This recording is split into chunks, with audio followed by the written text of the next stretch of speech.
Hello les amis, j'espère que vous allez bien, j'espère que vous êtes en forme, que vous passez une belle journée.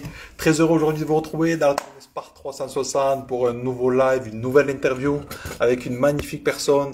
On va être en direct avec Valentina qui est coach sportive, qui aide notamment les personnes à perdre du poids et aussi des personnes qui ont des troubles du comportement alimentaire. Donc ça va être un magnifique moment. Soyez bienvenus les amis. On est en train de se connecter de Tenerife. Donc on est un peu en retard que d'habitude.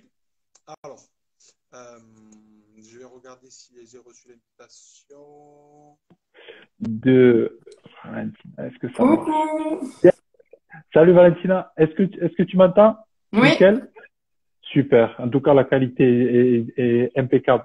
Mais merci à toi d'avoir accepté cette petite invitation et cette interview pour partager ce que tu fais un petit peu, qui est très intéressant. Tu aides notamment pas que, mais les femmes dans tout ce qui est rééquilibrage alimentaire, à mieux manger, mieux s'alimenter. Tu les aides aussi, notamment les femmes qui ont des troubles du comportement alimentaire. Donc, je te laisserai partager ce que c'est. Donc, et tu as essayé aussi une athlète. Donc, comme tu me disais, tu as essayé aussi athlète. Donc, super parcours. Donc, très heureux de faire ta connaissance. merci. Euh, Est-ce que tu veux nous dire déjà un petit peu qui tu es? Qu'est-ce que tu fais aujourd'hui? Yes, alors ben, déjà, merci de m'avoir invité chez toi, du coup. Pour tous ceux qui ne me connaissent pas, du coup, moi, c'est Valentina Alpha donc, sur les réseaux. Donc, mon vrai prénom étant Valentine, hein, tout simplement. Ça fait maintenant 3 ans que je suis coach sportive en ligne. Je m'occupe aussi de tout ce qui est donc, ma spécialité, c'est tout ce qui est donc les troubles du comportement alimentaire. Pourquoi on dit souvent chez les femmes? Puisque c'est les femmes qui sont le plus touchées, ok, sur 90%. Ma clientèle est donc évidemment plus de 90% féminine. Je coach aussi des garçons. J'étais du coup athlète avant, donc je suis une ancienne athlète bikini il y a bien longtemps. Et à l'heure actuelle aussi, donc je prépare une athlète que tu connais, Doria aussi, en bikini international. Donc je fais aussi tout ce qui est préparation physique en bodybuilding uniquement catégorie bikini et un peu wellness à la limite. Et voilà, donc je suis en ligne, du coup, coach en ligne. Et, euh, et je crois que c'est tout. Mhm. Excellent, excellent, mais magnifique ce que tu fais. Et qu'est-ce qui t'a donné justement, Valentine, de l'envie d'aider les autres, de te lancer dans le coaching, tout simplement? Bah alors déjà de base, j'ai toujours aimé les autres. J'ai toujours déjà aimé le partage. Je suis quelqu'un qui adore ça. Donc avant, j'étais esthéticienne pendant 10 ans. Pendant 10 ans, j'aimais déjà m'occuper du coup de la beauté chez les gens, de les rendre plus beaux, de les rendre se sentir mieux. Donc j'ai toujours été un petit peu au petit soin des personnes. Et après, c'est vrai que j'étais tellement à fond dans le sport et tellement passionnée de l'alimentation que j'ai voulu du coup me former et, euh, et apprendre ça. Et puis surtout, vu que je suis une ancienne boulimique, j'ai aussi fait de l'anorexie mentale. Quand j'ai réussi à me sortir de tout ça, je me suis dit que j'allais apporter mon expérience, du coup, aussi à ce niveau-là. Et voilà, donc je me suis formée pour pouvoir vraiment apporter tout ça. Et on continue de se former tous les jours avec mon conjoint, puisque on ne s'arrête pas à une seule formation. Excellent, excellent. Ça coupe des fois juste un petit peu, mais ça revient. Oh, Ok. attends, ah, nickel.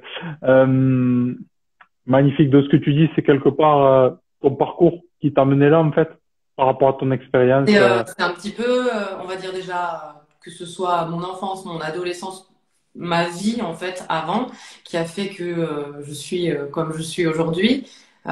C'est vrai que moi, mes coachings, c'est plus comme une petite famille, comme j'ai pu t'expliquer. C'est vraiment, voilà, pour moi, c'est mes filles, comme je dis parfois, on a des liens plus ou moins forts. J'essaye d'aller un peu au-delà de juste la nutrition avec mes coachings et le sport. Alors, bien évidemment, ça va dépendre de chaque personnalité que j'ai face à moi. Mais souvent, on est dans quelque chose de plus profond. On est dans des personnes qui ne se sentent vraiment pas bien et qui sont pas finalement là que pour une perte de poids, puisqu'on sait très bien que la plupart du temps, on peut perdre du poids, mais si on n'a pas appris à s'aimer ou à accepter certaines choses de la vie qui nous est arrivées par le passé ou autre, on a beau perdre tout le poids qu'on veut, on a beau parfois se faire le physique qu'on veut, c'est pas toujours ça le réel problème. Alors évidemment, je suis pas psy ou autre, donc souvent je bosse en symbiose avec des psys liés au TCA, des coachs de vie, des énergéticiennes, ça va aussi jusqu'au kinésio. Donc j'essaye vraiment de faire ça avec mes élèves, voilà. Magnifique, magnifique. Et quand tu étais plus jeune, est-ce que tu étais quelqu'un de sportif? Est-ce que tu aimais le sport ou... Depuis petite, donc j'ai un papa très sportif qui faisait les marathons et qui faisait aussi les courses de vélo, le Mans, etc. Enfin, les 24 heures de Mans, il est assez sportif. Donc j'ai grandi avec un papa très sportif qui, lui d'ailleurs, m'a toujours soutenu dans mon sport, peu importe les sports que j'ai fait. Donc depuis petite, oui, je fais du sport. J'ai fait beaucoup de danse. Pendant 5 ans, j'ai fait de la danse moderne jazz. Ensuite, j'ai aussi fait 5 ans de dancehall. Et puis j'ai fait à peu près 2-3 ans d'athlétisme, puisque mon papa courait, donc à un moment de mon adolescence, il m'avait inscrit à l'athlétisme. J'étais sprinteuse et relayeuse. C'est des expériences qui ont fait que j'ai toujours aimé finalement le sport.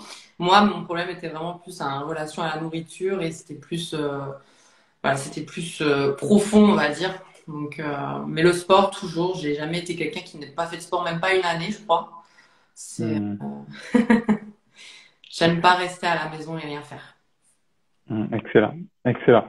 Qu'est-ce que ça t'apportait déjà quand tu étais jeune, le sport? Pourquoi tu faisais du sport? Je pense que déjà, ça me donnait un moment de me défouler parce que je suis quelqu'un qui, maintenant je me suis calmée, mais j'étais un peu plus hyperactive. Je pense que j'avais besoin de dépenser toute cette énergie. Donc déjà, ça me permettait vraiment de m'exprimer, mais je pense autrement, de bien canaliser tout ça, ou peut-être mes parents voulaient juste me fatiguer, je sais pas. Mais en tout cas, ça me permettait de me sentir bien. J'avoue que j'ai toujours aimé cette sensation de dopamine qu'on reçoit après l'entraînement, et puis j'y suis habituée depuis jeune, donc c'est vrai que c'est un besoin d'aller au sport. Donc, après, avec le temps et avec le travail un peu moins, on va dire que je peux me passer 1, 2, 3 journées de sport, mais ça restera dans mon quotidien. C'est quelque chose qui est ancré chez mon papa qui a maintenant 64 ans, qui fait toujours du sport, tout le temps. Donc, je pense que quand on est comme ça, on s'arrête jamais vraiment. Excellent, très très intéressant ce que tu as partagé.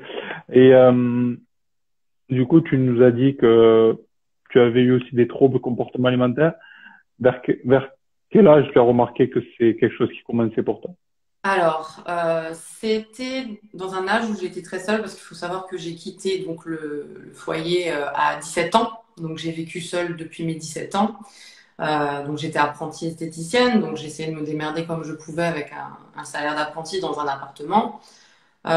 Donc, je pense que c'était plus là parce qu'on s'en rend pas compte tout de suite. Mais l'âge de 18 jusqu'à 20, 21, je pense que j'étais déjà atteinte de boulimie. On s'en rend compte après, comme j'explique, c'est des choses qu'on se rend pas forcément compte quand on y est sur le moment. Donc c'était une époque où je faisais de la danse et où je faisais pas forcément attention déjà à ce que je mangeais. Mais il est vrai que je me réveillais soit la nuit, soit ça allait être des orgies, enfin des choses qui, je pense, me procuraient un certain plaisir. Puis il faut savoir que depuis plus jeune, on m'appelait toujours, que ce soit à l'école primaire où j'étais toujours confrontée à des remarques telles que j'avais des grosses fesses, que même mon grand-père finalement, c'était pas méchant, mais m'appelait cousude. Cousude en portugais, ça veut dire gros cul. Donc on va dire que je pense que c'est quelque chose qui peut-être m'a un peu suivi dans le sens où en fait on faisait que de me dire que j'étais comme ça.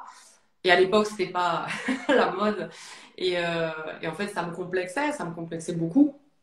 Et au lieu de faire ce qu'il faut faire, c'est-à-dire faire en sorte de se sentir mieux, ben moi, je me réfugiais dans la nourriture. Et je pense que j'avais justement cette dopamine aussi dans la nourriture qui me donnait cette sensation de plaisir et qui me réconfortait sur le moment.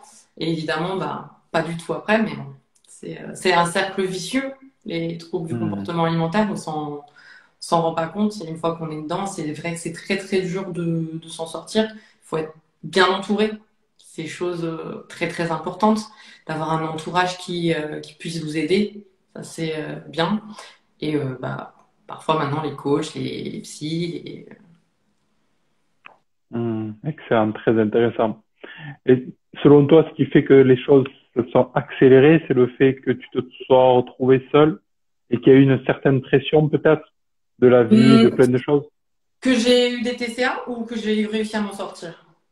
Donc, ça a commencé à se, ouais, Ça a ça s'est commencé parce qu'il déclenché. m'est arrivé des événements en tant que femme assez graves, on va dire, qui touchent, comme je l'avais déjà expliqué, donc c'est pas très tabou, mais qui touchent de l'agression sexuelle à aussi des, des gestes violents vis-à-vis d'un ex-compagnon que j'avais Mm. ou autre. Donc, j'ai vécu plusieurs choses, je pense, dans ces mêmes phases, dans ces mêmes années, qui ont fait que je me suis sentie, je pense, aussi dénigrée seule parce que à ce moment-là, j'étais un peu Ok. incomprise.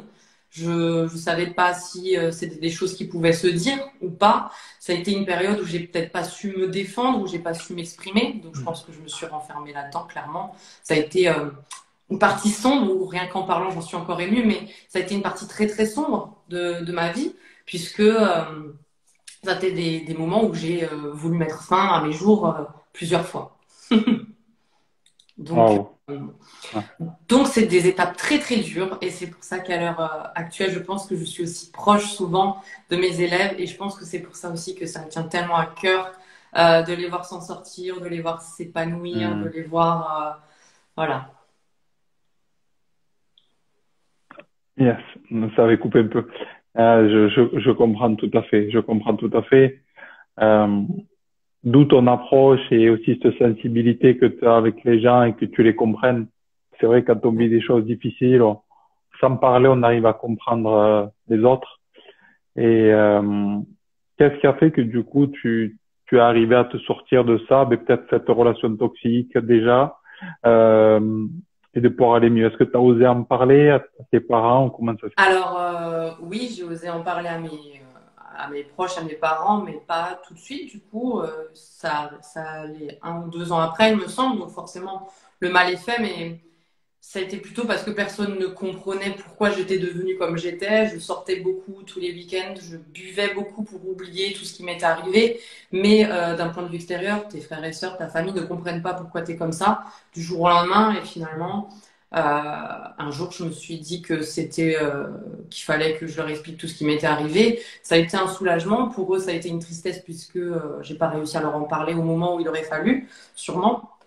Donc, où ils n'ont pas pu forcément m'aider comme ils auraient peut-être aimé. Ça, c'est une Hmm. certitude. C'est pas, quand on est si jeune, on ne sait pas forcément s'exprimer, on ne sait pas non plus comment faire certaines choses, surtout de telle gravité. On va dire qu'à 29 ans maintenant, c'est des choses que je pense que j'aurais pu faire différemment aussi. C'est c'est les erreurs de la vie qui apprennent aussi. Et on sait pourquoi on en est là aujourd'hui. J'ai décidé de vouloir me battre plutôt que de me laisser aller. On a toujours deux solutions.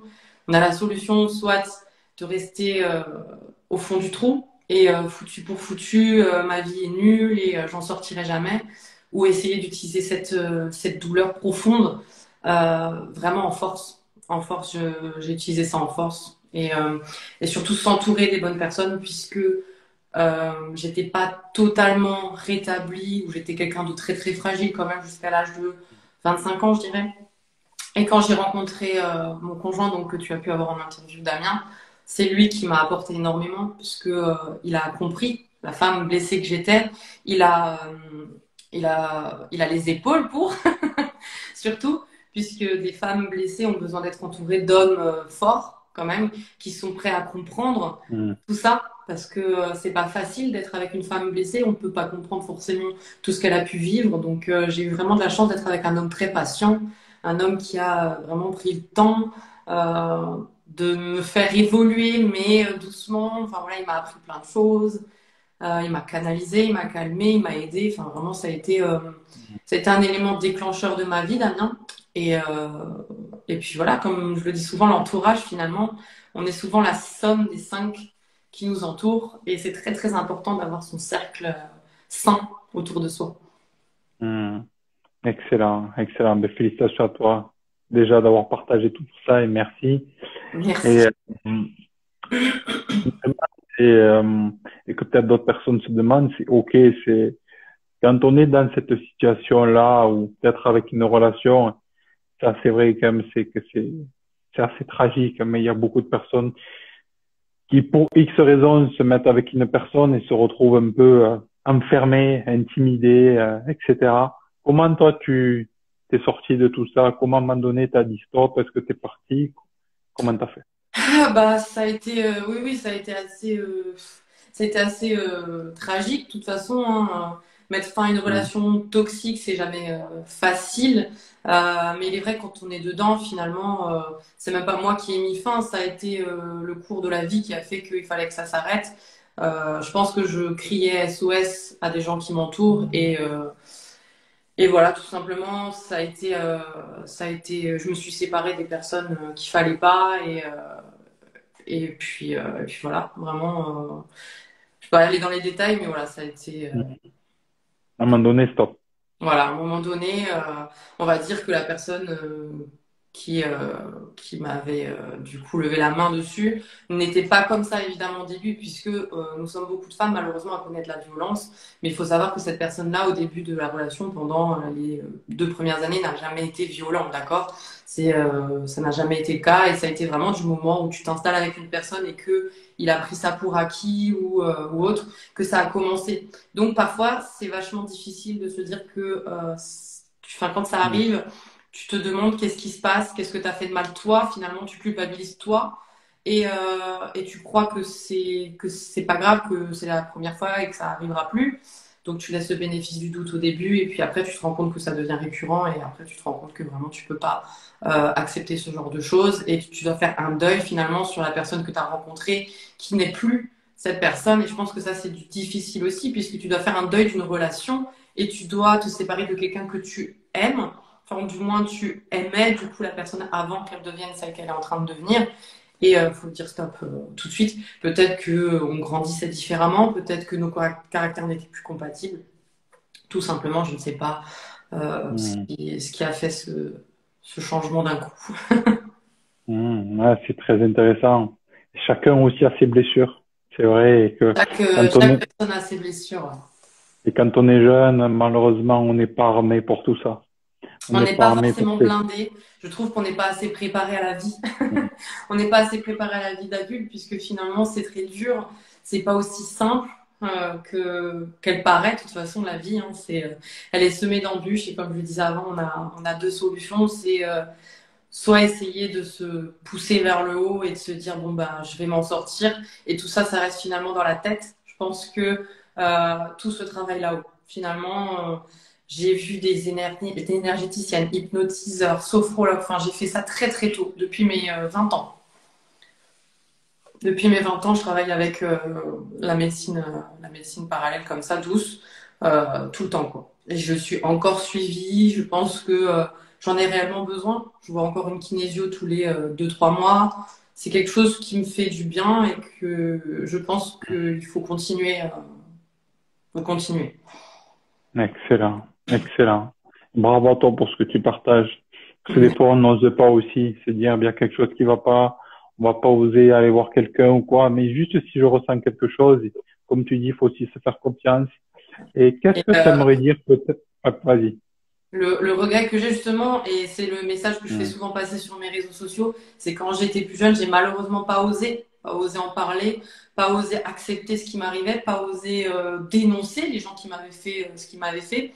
Et je pense que c'est important de dire à toutes ces femmes ou même ces hommes, puisque on n'en parle pas assez aussi de ces hommes qui subissent de la violence aussi, il faut pas avoir peur. Il faut pas avoir peur et on n'est jamais tout seul. Il faut juste s'entourer des bonnes personnes et il faut jamais se laisser faire. Je pense qu'il faut vraiment se battre.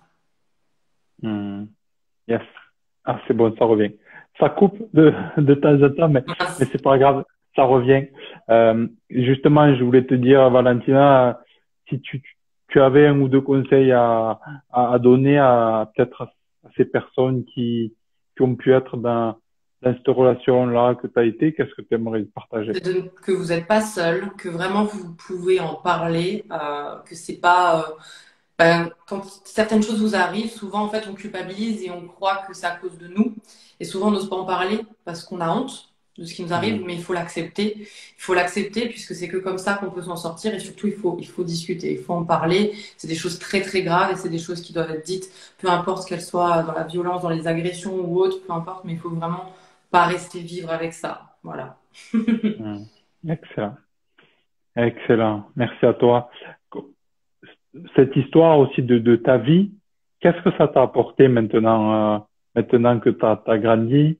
Qu'est-ce que ça t'a apporté? Est-ce que c'est quelque chose que tu vois aujourd'hui comme une force ou comme une faiblesse? C'est exactement une force. Tout ce qui m'arrive à l'heure actuelle, c'est pas que je voudrais pas le revivre, mais je pense que c'est arrivé pour une bonne chose. Et c'est la femme que je suis aujourd'hui, clairement. Toute mon histoire, sans ça, je serais pas celle que je suis. C'est une certitude, c'est-à-dire que j'aurais pas cette force. À l'heure actuelle, j'ai une force mentale, je le sais, c'est-à-dire qu'on puisse vouloir me critiquer ou me faire du mal, non seulement je ne me laisserai jamais faire, mais en plus de ça, il y a certaines choses qui ne m'atteindront plus jamais. Et souvent, on dit, quand on a vécu le pire ou des choses très graves, maintenant, il y a plein de choses qui peuvent m'arriver. Pour moi, ça sera futile. Je vais plus m'énerver pour rien, je vais plus souffrir pour des petites choses. On sera forcément toujours déçu dans la vie, ça c'est une certitude. On aura toujours mal au cœur puisqu'on reste des êtres humains, mais on va pouvoir continuer d'avancer en fait. On va pas ruminer, on va pas se lamenter sur notre sort. On va se dire bah j'ai vécu pire et je suis passé au-dessus, donc je vais encore et encore et encore y arriver. Ah, c'est très intéressant ce que tu partages. Ce que tu dis, c'est que ces événements difficiles de ta vie, quelque part, ça t'a renforcé, ça t'a permis de développer de confiance, ce mental, cet état Totalement, d'esprit parce que de gagner. aujourd'hui, j'ai plus peur du regard des autres, alors qu'avant, j'avais peur de tout ce que les autres pouvaient penser de moi. Aujourd'hui, j'ai plus peur de rien. C'est des choses toutes bêtes, mais quand une femme n'a pas confiance en elle, c'est genre des trucs parfois bêtes, mais tu pourras jamais sortir en pyjama ou démaquillée dans la rue ou des trucs. Et à l'heure actuelle, il y a plus rien qui m'importe en fait. C'est assez impressionnant puisque je suis totalement à l'aise avec moi-même. J'ai aussi été, je suis à l'aise avec mon corps, je suis à l'aise avec moi finalement. Et toutes ces années avant, en fait, je ne m'aimais pas et je ne m'acceptais pas puisque Mhm. je pensais que c'était ma faute tout ce qui m'était arrivé. Donc ça a été un gros travail d'accepter tout ce qui m'est arrivé pour m'accepter moi-même et m'aimer moi-même. Ça, c'était vraiment le travail principal, puisque souvent, les autres nous détruisent l'image qu'on a de nous-mêmes, et nous-mêmes, après, on ne s'aime plus. Et la Mhm. base dans la vie pour être heureuse, c'est de s'aimer, pas de s'aimer que physiquement, s'aimer vraiment, aimer la personne avec qui on va vivre toute la vie, finalement, c'est nous-mêmes. Yes, yes. Ce que tu as dit, c'est très, très beau et je te rejoins à 300% à ce que tu partages. Euh, S'aimer, c'est vrai que c'est quelque chose que l'on comprend, je pense, de plus en plus avec le temps et plus on avance, plus on comprend les choses et quand on recherche à comprendre, bien sûr. S'aimer, c'est accepter qui on est aussi dans tout ce que l'on est, en fait. Dans tout ce que Exactement. l'on est, dans toute notre histoire, dans tout ce que l'on a pu vivre. Bien sûr, il y a des côtés sombres, il y a des choses sombres, mais c'est ce qui fait ce que l'on est.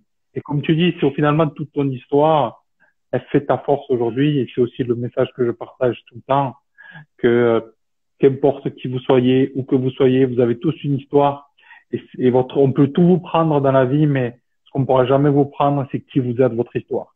C'est ça. Et si on ose en faire quelque chose, si on ose en faire une force, ben, il y a des choses incroyables qui se passent. D'ailleurs, la preuve aujourd'hui, ben, t'es coach, tu aides plein de personnes, Ouais, et beaucoup ça, de personnes quotidiennement et c'est vraiment un plaisir d'avoir autant de clients et clientes chaque mois et de les voir tellement évoluer puisque comme je te l'ai dit pour moi, la priorité maintenant que moi-même je suis bien avec moi, c'est vraiment de voir tout le monde épanoui et parfois je pense que les gens qui me croisent doivent se dire celle-là elle est perchée, souvent ça a été la réflexion que j'ai mais pour de vrai, j'adore voir les gens heureux, c'est quelque chose qui me rend encore plus heureuse puisque sans doute moi je suis déjà heureuse maintenant. Donc ce qui peut me rendre encore plus heureuse, c'est de voir tous ceux qui m'entourent heureux et ceux que je coach ou autres, je vois souvent la différence. C'est des choses bêtes, mais sur leur première photo bilan, elles vont tirer la tronche et au fur et à mesure des semaines, tu les vois avec un sourire. Et rien que ça, ben, pour moi, voilà, c'est très important et c'est pour moi déjà réussi. Mhm.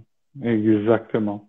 C'est vrai que quand on a commencé à voir les résultats de ce que l'on pouvait apporter chez les autres, c'est la plus belle des récompenses. Rien ne peut acheter ça.